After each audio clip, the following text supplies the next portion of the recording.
कर सके, जिसमें आपको याद है कल मैं वहाँ पुछल पुलवामा गई थी और वहाँ एक गांव के बीचों बीच एक पहाड़ी है जिस पे इतनी ज़रख़ेज़ ज़मीन है जहाँ बादाम के पेड़ हैं, सेब के पेड़ हैं और कई सालों से कोई 100-150 साल से लोग जो है उसका इस्तेमाल कर रहे हैं।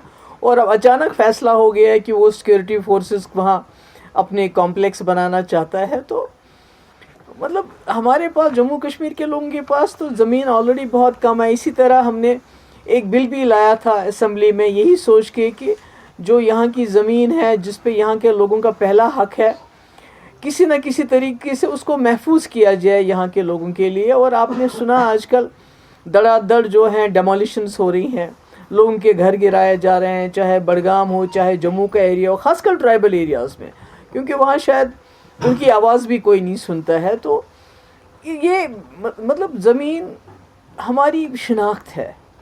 तो अगर इस तरह से हम नहीं कहते हैं कि आपने सिक्योरिटी फोर्सेस को कॉम्प्लेक्स बनाना अपना बना, आप कोई बंजर ज़मीन ढूंढ लीजिए, ज़रख़ेज़ ज़मीन ही क्यों, लोगों के बीचों बीच ज़मीन क्यों, क्योंकि फिर कॉन्फ्लिक्ट हो जाता है।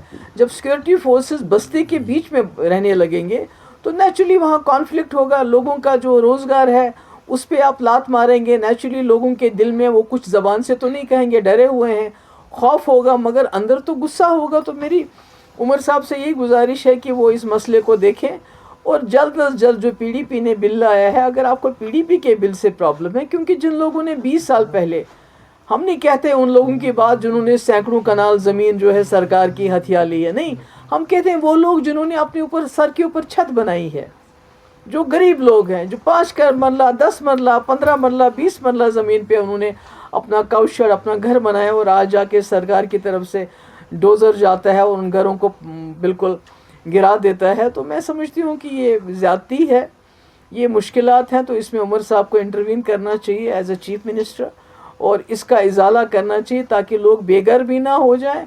और जो पुछल पुलवामा जैसा मामला है जहाँ पर सैकड़ों कनाल ज़मीन जो है उस पर सिक्योरिटी फोर्सेस अपने कॉम्प्लेक्स बनाना चाहती है, वो लोगों के लिए उनका रोज़गार जो है उसी से है, बेचारों का क्या करेगा।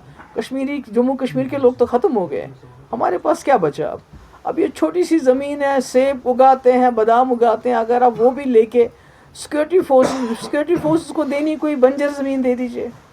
मैंने देखा कई जगह बीचों बीच ज़मीन है जहां हमारे नौजवान खेलते हैं, क्रिकेट स्टेडियम बनाया है, खेल का मैदान है, तो अचानक आते हैं नहीं जी इसको हम पुलिस के लिए या सिक्योरिटी फोर्सेस के लिए कोई वहाँ कुछ बनाना चाहते हैं। मुझे लगता है हमारे चीफ मिनिस्टर साहब को इसमें मुदाखलत करनी चाहिए और इन चीज़ों को रोकना चाहिए। और मैं फिर से एक बार मुस्तफ़ा साहब और इनके साथियों का इस्तकबाल करती हूँ और मुझे उम्मीद है कि इनकी आवाज़ और हमारी आवाज़ मिलके एक मजबूत आवाज़ बन के जम्मू कश्मीर के लोगों की हम उनके इज़्ज़त नफ्स, उनके जो हकूक़ है उनकी रखवाली कर पाएंगे। सॉरी, यूनियन मिनिस्टर गिरिराज की तरफ से एक स्टेटमेंट आया है जिसमें उन्होंने कहा है कि India is not a Muslim country. He was referring to the CM Nitish Kumar's pulling of the veil. So how do you see this? How do I see it? Muslim country, not a Hindu country. It's a secular country. First of all, पहले it's a secular country. It's Gandhi's country.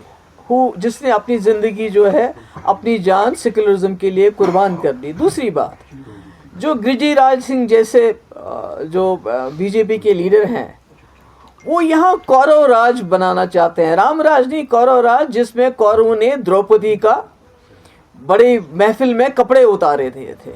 तो मुझे लगता है गिरिराज जी की mentality वही कौरवों वाली है, जहाँ पर औरतों की कोई इज्जत नहीं है, क्योंकि द्रौपदी तो मुसलमान नहीं थी, उसने तो नकाब नहीं पहना था, और उसके बावजूद उसके कपड़े उतारे गए और बड़ी महफिल में उतारे गए। और यही कौरव गिरिराज जैसे लोग उस वक्त तालियां बजा रहे थे, हंस रहे थे। तो आज भी वही काम कर रहे हैं, इसमें ताजुब होने की क्या बात है। हमें तो इनसे कोई एक्सपेक्टेशन नहीं है, पर नीतीश कुमार जी को ऐसा नहीं करना चाहिए था। मुझे खुशी है कि आज इल्तिजा गई और उसने उनके खिलाफ एक FIR दर्ज की। बांग्लादेश में हालात फिर से जो है खराब हुई है। Let's keep ourselves confined to today's topic. आज हमारे बहुत ही अच्छे यहाँ नौजवान ने ज्वाइन किया है और हमें उम्मीद है PDP से और मजबूत होगी और हम जम्मू कश्मीर के लोगों के हकूक़ के लिए ज़्यादा मौसर और ज़्यादा ताकतवर हिसाब से आवाज़ उठा सकेंगे। Thank you so much.